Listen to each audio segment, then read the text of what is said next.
we still have creators in the black community. We still do. The only thing that's preventing people from being themselves is the criminal element that exists. Um, you know, when I see a man who is 50 years old with prescription glasses on, working on a motherboard and working in a shop, that looks like he pays no more to lease it at $20 a month, right?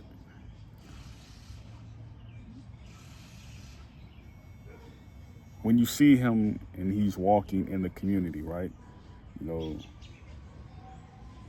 he's not invited to anything.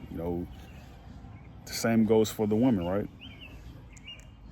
The women are very ostracized, even more so than men. They are. The women, they're ostracized for being different. And again, this goes back to the criminal element, right? It's like, how do you get rid of the criminal element in your community? Because you don't leave your community, you know what I mean? Like I think about this all the time, man. It's like Chicago, man, it has these, I'm seeing people like who come from places like, Virginia, Kentucky. They look like hillbillies, right?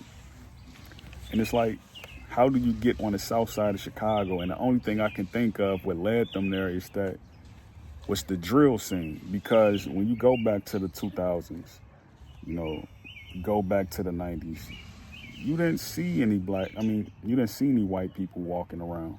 You didn't see any white people in the community. You didn't see white people mixing with black people. You didn't see it. You can clearly see the identity of people being Haitian back in the 90s when you were on the south side of Chicago.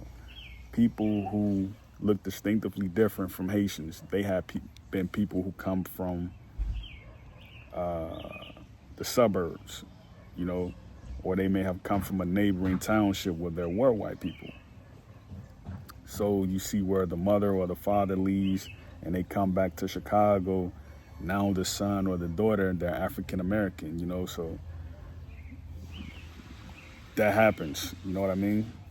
But again, like, I don't really see how you get that sort of mechanism where you're walking into a gas station and you see someone who looks like they're only there to fuel the economy of alcoholism, drug use, ratchetness, prostitution. Like, think of this, like, prostitution in Chicago, like, no, that's not the culture of Chicago.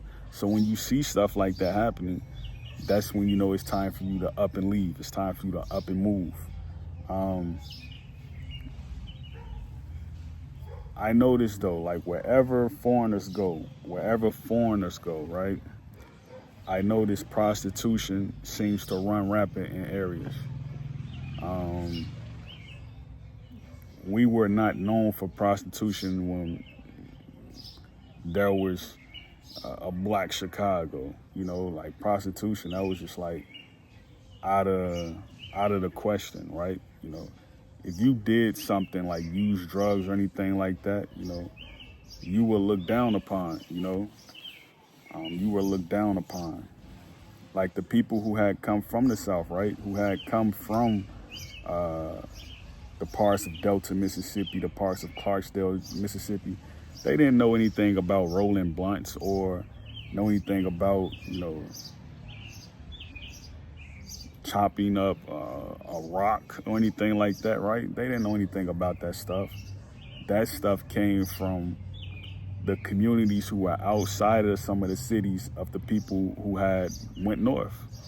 Like you have places like Schaumburg, you have places like Naperville, Joliet, those places, right?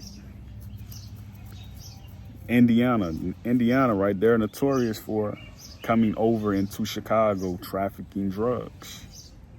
Chicago is not a city where people do drugs. Chicago is a city where people love each other and where people celebrate each other. It's not a city where what we see now, right?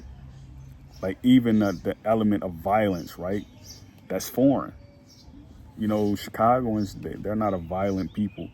When you see violence sort of take off, that is from a different class of people, right? Who are from America, but at the same time, you know, that story is much different than someone, in this case, in instance, someone who came up from Jackson, Mississippi, or Tupelo, Mississippi. It's completely different. So more inlight to what we call the outer limits, going into space, you know. But you speak into the air turns into numbers and mathematics. That's 9 ether class. Great peace, Yakoki.